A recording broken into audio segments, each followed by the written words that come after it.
86 বছর বয়সের ভদ্রলোক এই দেশ থেকে শুধু নিয়েছেন, কখনো কিছু দেন নাই। মানুষের রক্তের চুষে টাকা নিয়ে Clinton foundation, Hillary foundation, Israel বিভিন্ন দেশে টাকা পাঠিয়েছেন, বাট বাংলাদেশের জন্য এক টাকা কখনো তিনি খরচ করেন নাই। তিনি একটা স্কুল করেন নাই, একটা মাদ্রাসা করেন নাই, একটা মসজিদ বানান নাই। এই দেশে তার কোনো বিনিয়োগ নাই। হ্যাঁ, কিছু বিনিয়োগ আছে, যেখানে ধান্দা আছে, ব্যবসা আছে, সেই ব্যবসার জন্য তিনি বিনিয়োগ করেছেন।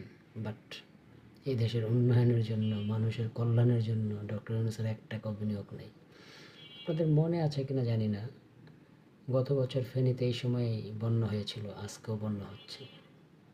সেই বন্যার সময় ডক্টর ইউনূস 1000 কোটি টাকার ফান্ড তৈরি করেছিলেন, তহবিল গঠন তৈরি করে। সেই 1000 কোটি টাকা ফেনীবাসী পেয়েছে কিনা জানি না, তবে আজকে আবার নতুন করে বন্যা এসে গেছে, 1 বছর পার হয়ে গেছে। তবে সেই সব বিষয় নিয়ে কথা বলতে আজকে আর ভালো লাগতেছে না।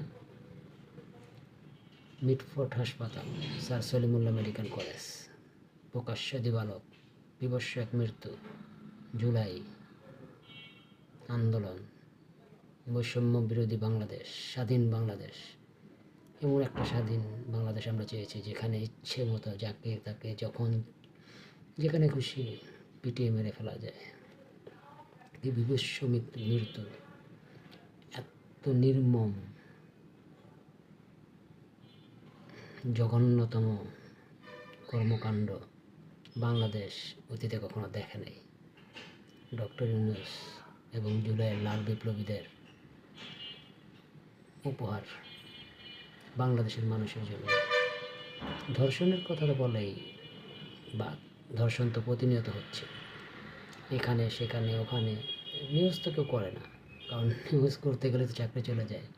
একজন তো আসি, হাসনাত আবদুল্লাহ, চলে যাবে নিউজ অফিসে গিয়ে কলার ধরবে, হুমকি দিবে, চাকরি চলে যাবে। তো সাংবাদিকরা ভয়ে এখন